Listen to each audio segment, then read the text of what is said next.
Bonjour à tous, c'est Ingrid, je suis ravie de vous retrouver pour une nouvelle vidéo. Alors aujourd'hui, une vidéo un peu particulière, on ne fera pas de sport ensemble, mais on va parler matériel. Donc, je pense que vous pouvez le voir autour de moi. J'ai installé un petit peu tout le petit matériel que je pouvais avoir ici au studio pour vous en parler. Parce que c'est vrai que vous êtes très nombreux à vous être mis à l'activité physique et sportive pendant cette période de confinement. Vous êtes aussi très nombreux à vouloir continuer.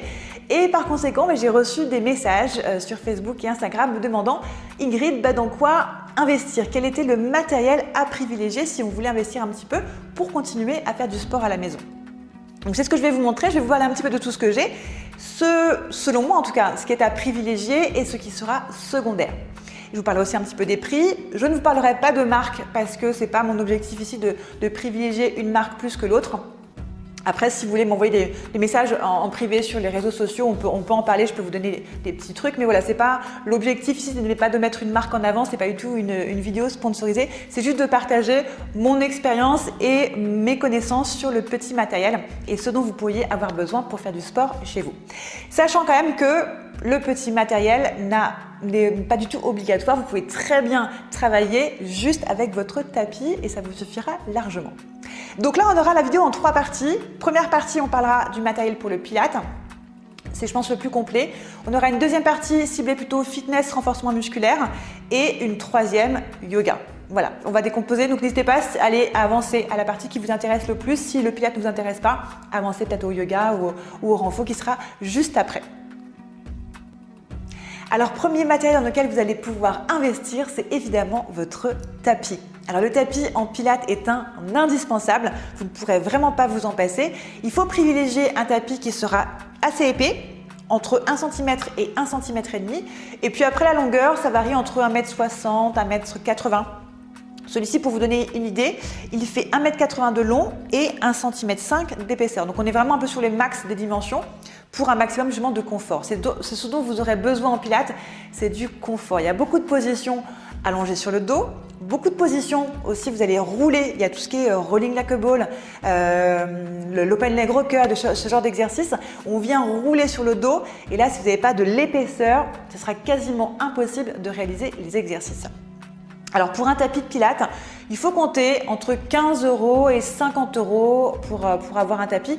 Mais honnêtement, il n'y a pas besoin de mettre une fortune pour avoir un tapis de Pilates. À 15 €, vous aurez déjà de très bons tapis, surtout pour un usage à la maison, quand vous faites une séance comme ça, une fois par semaine, une à 2 fois par semaine.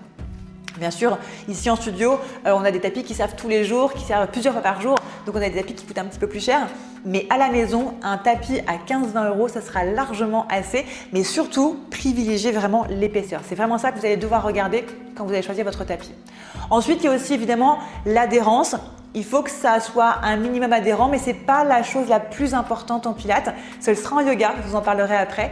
Mais en Pilates, vraiment privilégiez l'épaisseur du tapis. Allez, on va continuer maintenant avec la suite du matériel et on va commencer par ce qui, selon moi, est le plus important en allant vers ce qui va être secondaire. Ce qui va être le plus important, après bien sûr le tapis, mais qui n'est quand même pas indispensable, on peut toujours s'en passer, c'est l'élastique. Alors en Pilates, privilégiez l'élastique sous forme de bande, comme ceci. Alors plus elle sera longue, mieux ce sera. Vous pourrez faire vraiment plein d'exercices avec une bande très très longue. Donc ça, regardez bien les longueurs. Celle-ci doit faire 1,20 m, mais n'hésitez pas à prendre même encore plus grand. Moi j'en ai d'autres encore plus grandes qui font 2 mètres, qui sont dans les paniers.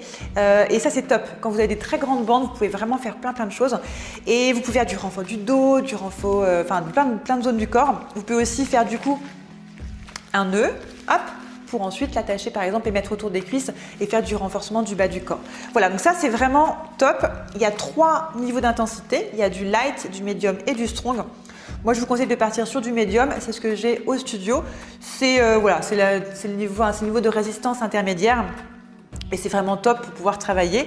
Et puis au niveau du prix, ça coûte pas cher. Ça qui est bien aussi, c'est que ça coûte à peu près 5 € une bande élastique. Vous en trouvez dans toutes les marques. Privilégiez pas non plus les marques trop bas de gamme. Alors quand je parle de marques trop bas de gamme, vraiment les marques très low cost, si vous trouvez des élastiques à 1 ou 2 €, je ne vous le conseille pas non plus parce que le gros défaut de la bande, c'est qu'elle peut se casser. Donc privilégiez des bandes entre 5 et 10 € grand maximum pour des bandes élastiques. Donc c'est vraiment pas un gros investissement et en plus ça prend pas de place. Hop, tac, c'est très facilement rangé. Allez, autre matériel, ce sera le ballon paille. Alors ballon paille, pourquoi? Parce qu'il se gonfle avec une paille. Vous avez une petite balle qui est fournie avec le ballon. Vous le mettez votre paille ici, vous soufflez la bouche dedans et ça le gonfle tout seul. Donc ça c'est top, le ballon paille, parce que vous allez pouvoir travailler sur deux choses. Le côté résistance, en pressant votre ballon, que ce soit avec vos mains ou avec vos genoux, et l'instabilité. Et ça vous mettra vraiment en difficulté, sachant que quand on travaille en instabilité, vous allez augmenter le travail de vos muscles profonds. Et les muscles profonds, c'est ce qu'on travaille en pilates. Donc ça, c'est vraiment le top. C'est le parfait combo résistance et instabilité ballon paille. Ça coûte à peu près, allez, entre 5 et 10 € grand max pour un ballon paille. Ça, c'est vraiment aussi un petit investissement que vous pouvez avoir à la maison. Et en plus, ça se gonfle assez vite et ça se dégonfle aussi très vite. Alors, un autre que je mettrais, que j'hésitais à mettre en troisième position, c'est celui-ci. Parce que, à l'inverse du ballon paille, il est très encombrant et il est très long à gonfler. Donc, quand vous gonflez votre ballon, votre Swiss Ball, il vaut mieux le garder gonflé. Si c'est pour le gonfler à chaque séance, ça vous prendra trop de temps, trop d'énergie. C'est vraiment pas la peine. Dégonflez-le si vraiment vous avez, pendant 6 mois, vous ne faites pas de renfort avec le Swiss Ball. Vous le dégonflez, vous le rangez. Mais par contre, c'est un super accessoire, on peut faire plein de choses. Encore une fois, c'est le même principe, on peut travailler, pourquoi pas la résistance en pressant, en travaillant la stabilité. C'est juste plus complet que le ballon paille. On peut faire beaucoup plus de choses, on peut s'asseoir dessus, on peut faire pas mal de choses en équilibre. C'est ultra varié, mais la seule chose, c'est que c'est un petit peu encombrant. Donc je vous le conseille, en même temps je ne vous le conseille pas, tout dépend un peu de la place que vous avez chez vous. Si vous avez de l'espace, si vous avez envie de varier vos exercices, allez-y. Si vraiment vous avez un petit appartement, je vous conseille de partir plutôt sur un petit ballon paille. Vous ne ferez pas forcément les mêmes exercices, mais vous aurez quand même un petit travail d'instabilité sur le ballon paille. Petite astuce, par contre pour le Swiss Ball, vous pouvez bien sûr vous en servir comme siège. Et ça peut être aussi le 2 en 1. Vous en servez comme siège si vous avez un petit bureau. Ça vous permet de vous tenir droite, de ne pas être en fait avachi sur votre chaise classique. Le Swiss Ball, on est obligé de se tenir droit. Et puis, ça vous permet de renforcer vos muscles posturaux quand vous êtes assis sur un Swiss Ball. Alors, petit détail, c'est que les Swiss Ball, il y a différentes tailles. Là, vous voyez à la caméra ici, il y a 2 tailles. Ici, c'est la taille 75, la plus grosse en bas. 65 au-dessus. Et la taille plus petite, c'est du 55. Donc, pour vous donner une idée, moi je fais 1m75 et je peux utiliser les deux, le moyen, le grand. Voilà. Donc, voilà, si vous êtes de petite taille, prenez le petite taille. Taille moyenne, si vous faites 1m65, 1m70, prenez celui-ci. Et pour les personnes qui font 1m75, voire les plus grands, 1m80, 85, voire plus grands, privilégiez la grande taille. L'idéal pour savoir si votre ballon est à la bonne taille, c'est quand vous êtes assis sur votre ballon, c'est que vos genoux sont à la même hauteur que votre bassin. Et puis, autre petit détail qui va être très important, la manière dont vous allez gonfler votre ballon. Plus votre ballon sera gonflé, plus vos exercices seront difficiles parce que plus votre ballon va rouler, donc ça va créer de l'instabilité. Plus il sera dégonflé, plus il sera stable, ça vous mettra sur des exercices un petit peu plus faciles. Donc ça, voilà, à prendre si vraiment vous avez la place pour. On continue avec ce qui va être vraiment secondaire pour moi, ce n'est pas des indispensables, mais si vous voulez investir dans du matériel, pourquoi pas. On aura tout ce qui est base d'équilibre. Donc là, j'ai un coussin d'équilibre ici et une base d'équilibre là. Il faut compter allez, une quinzaine d'euros, 15 à 30 € même pour la base. Mais pour moi, ce n'est pas indispensable parce que vous pouvez très facilement le remplacer, soit par un coussin, alors peut-être pas le coussin d'équilibre, mais la base d'équilibre, vous mettez sur un coussin, vous mettez sur un plaid plié. Je vous ai fait une petite vidéo il n'y a pas très longtemps sur tout ce qui était exercice d'équilibre. N'hésitez pas à aller la voir, mais vous allez voir que c'est facilement remplaçable. Ça coûte un peu plus cher et c'est bien, hein. Honnêtement, moi je l'utilise, mais encore une fois, s'il y avait un choix à faire, je le mettrais ensuite. Après, il y a le Magic Circle. Alors le Magic Circle, moi je le mets aussi après parce que le Magic Circle c'est typique du Pilates. Vous trouvez ça dans tous les studios Pilates. Mais pour moi, si vous aviez à choisir, partez plutôt sur le ballon paille. Parce que vous pourrez retrouver à peu près la même chose avec le Magic Circle. On peut le presser, donc c'est un travail de résistance. On peut le presser comme ça, ouvert à l'extérieur pour aller renforcer le dos, que ce soit au niveau des cuisses. Mais vous n'avez pas l'instabilité du ballon. Donc le ballon, il a vraiment double emploi, il peut faire résistance comme je vous l'ai dit et instabilité. Le Magic Circle ne fera que le côté résistance. Voilà, donc ça coûte une quinzaine d'euros. Mais voilà, encore une fois, si vous ne deviez acheter qu'une seule chose, moi je vous conseille plutôt le ballon paille. Il nous reste ensuite les petites haltères. Alors, pareil, c'est vraiment pas indispensable, mais ça reste, je le mets vraiment à la fin. C'est les petites haltères. Donc là, c'est des petites boules, des petites balles lestées. Vous pouvez prendre des petites haltères classiques comme vous connaissez. En pilates, vraiment de très faible charge, entre 500 grammes et grand maximum 1,5 kg. L'idéal étant évidemment une petite haltère ou une petite balle lestée d'1 kg parce que les mouvements en pilates ne nécessitent pas de lourdes charges. On verra des lourdes charges plus tard en renforcement musculaire, mais en pilates, on est vraiment sur un travail de stabilité, voilà, de mouvements lents. On n'a pas besoin de mettre des choses très très lourdes.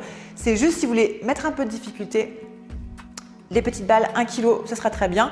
Et encore une fois, l'élastique remplace très bien parce que la résistance, c'est l'équivalent de porter une charge. Et puis le dernier, hop, je l'ai mis là. Alors moi j'aime beaucoup, mais comme vous le voyez, c'est assez encombrant. C'est le foam roller. Donc c'est un rouleau comme ça.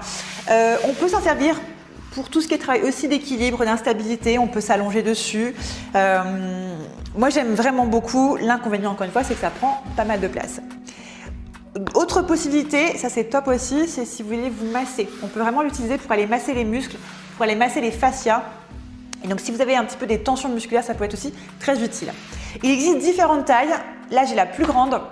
Et j'ai envie de vous dire, si vous partez sur un foam roller, privilégiez la grande taille. Il y a des tailles beaucoup plus petites, mais l'avantage de la grande, c'est qu'on peut vraiment l'utiliser en s'allongeant complètement dessus.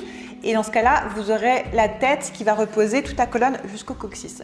Et ça vous offre un panel d'exercices beaucoup plus large quand vous pouvez vous allonger sur le foam roller. Les petits, malheureusement, vous ne pourrez pas faire grand-chose, vous serez très vite limité dans vos exercices. Donc si vous devez investir dans un foam roller, c'est, je pense, selon moi, un grand dans lequel vous devez investir. Au niveau du prix, on est aussi un petit peu plus cher. On est sur du, allez quoi, 25, 30 euros, 40 euros pour certaines marques pour le foam roller. Donc voilà, vous avez vu, donc selon moi, les indispensables, c'est les moins chers. Élastique, ballon paille, il faut compter à peu près 5 euros chacun. Et finalement, après, plus on monte dans les autres, plus on monte en prix, et plus, selon moi, ce sont du matériel qui ne va pas être un indispensable si vous voulez pratiquer chez vous du pilates. Deuxième partie, je vais vous parler à présent du matériel dont vous aurez besoin pour faire du renforcement musculaire. Alors encore une fois, vous pouvez très bien faire du renforcement musculaire au poids du corps. Mais si vous voulez progresser, vous mettre un petit peu en difficulté, vous aurez besoin d'un petit peu de matériel. Alors, je vous montre un petit peu. L'indispensable, encore une fois, on retrouve l'élastique. Alors, vous avez des petits... Alors, je vous montre une forme différente que moi, j'aurais à privilégier, en tout cas pour le renforcement musculaire.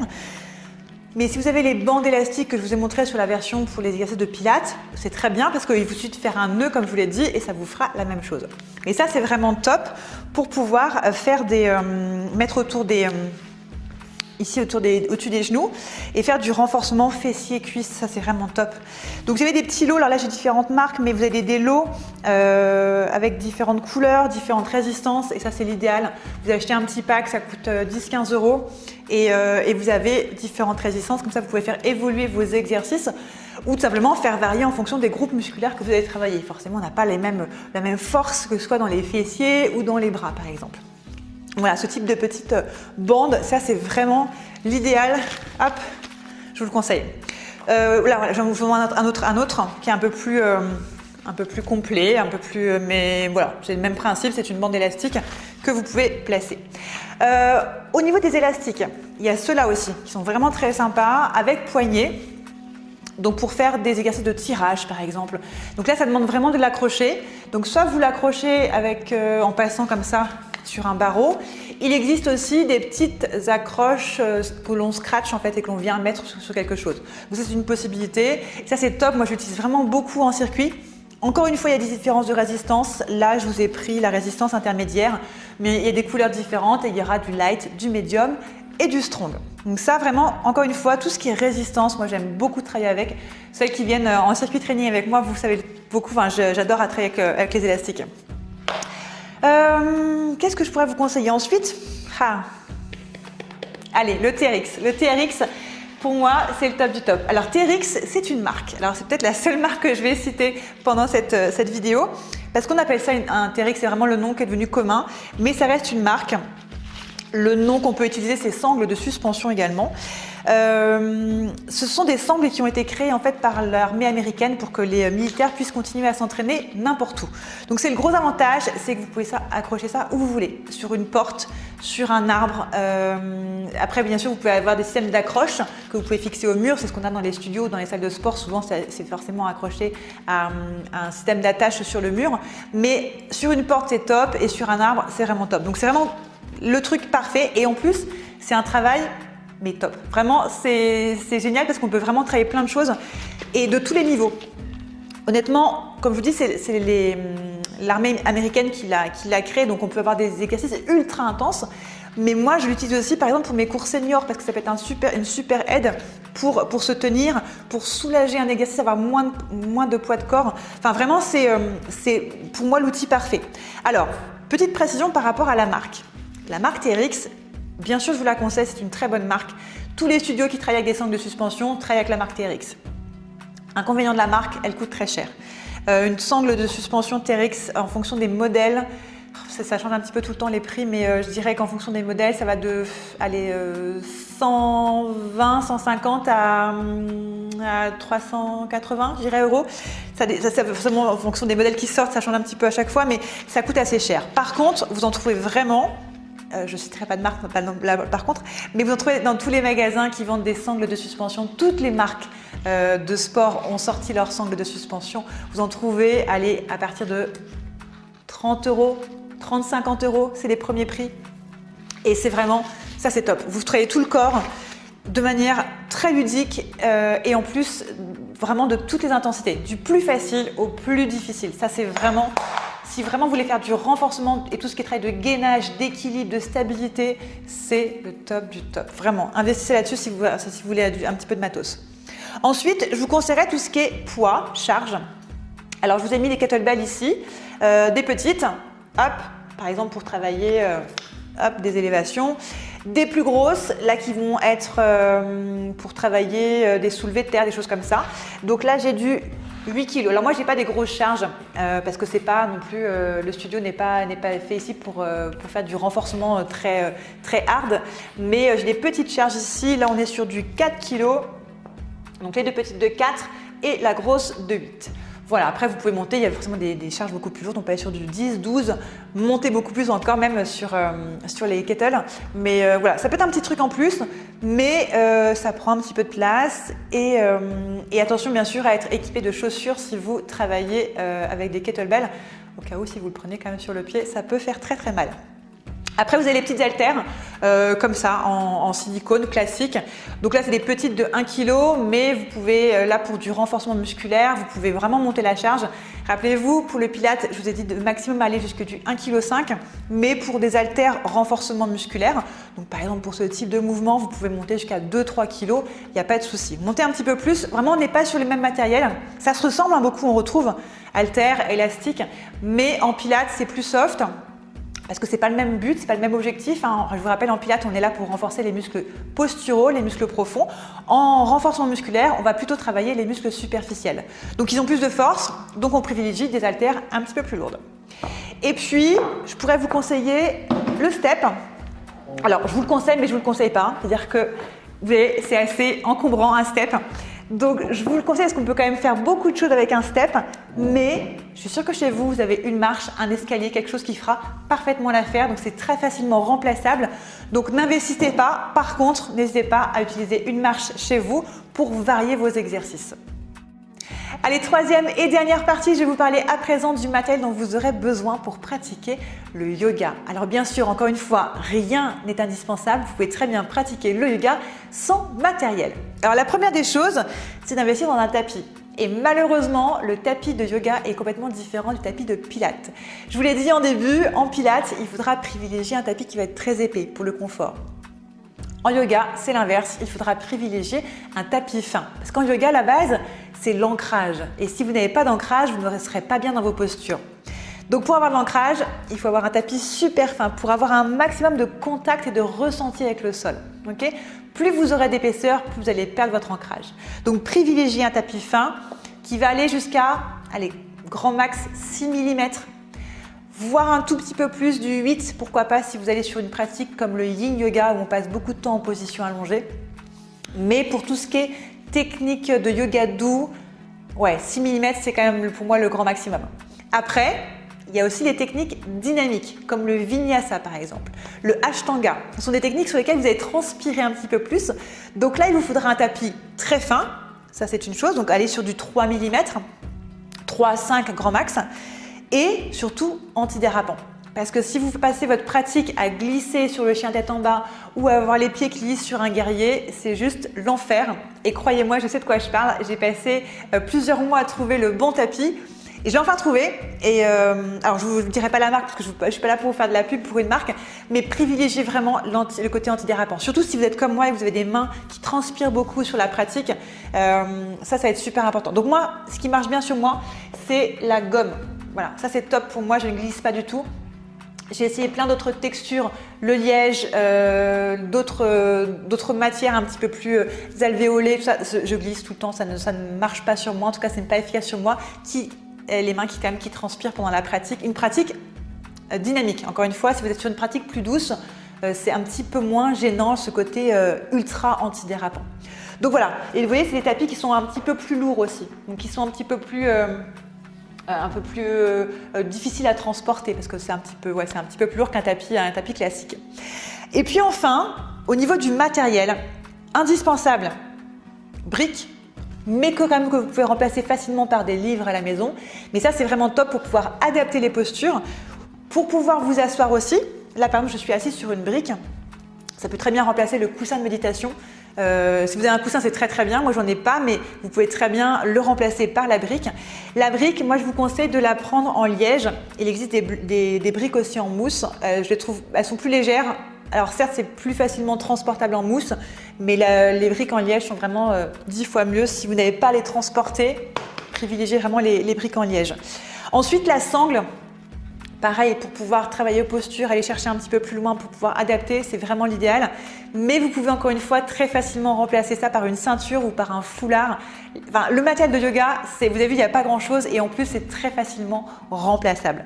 Donc la sangle, pareil, hop. Privilégiez une sangle plutôt longue, plus elle sera longue, plus vous pourrez faire de choses avec. Ça, c'est top. Ça coûte pas très cher. Alors, petit rappel, la brique, ça coûte aller entre 10 et 15 € en liège. En mousse, c'est 5 €.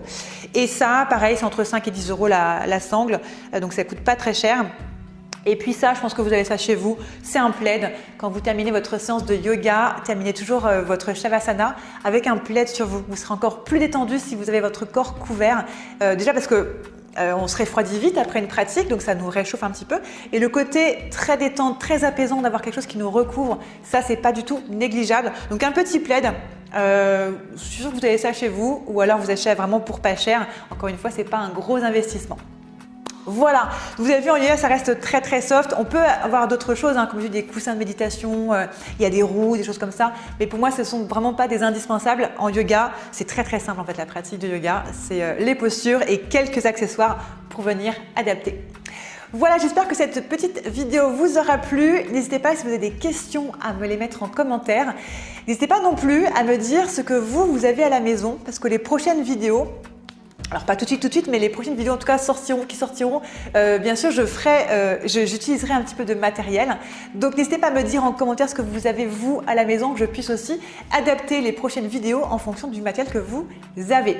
Voilà, et puis on reste en contact encore une fois. S'il y a la moindre question, vous me la posez, que ce soit sur les réseaux sociaux ou en commentaire sur YouTube sur cette vidéo, et j'y répondrai avec grand plaisir si je peux, en tout cas si j'ai la réponse à votre question. Voilà, et bien je vous embrasse très très fort, prenez bien soin de vous, à très bientôt, ciao.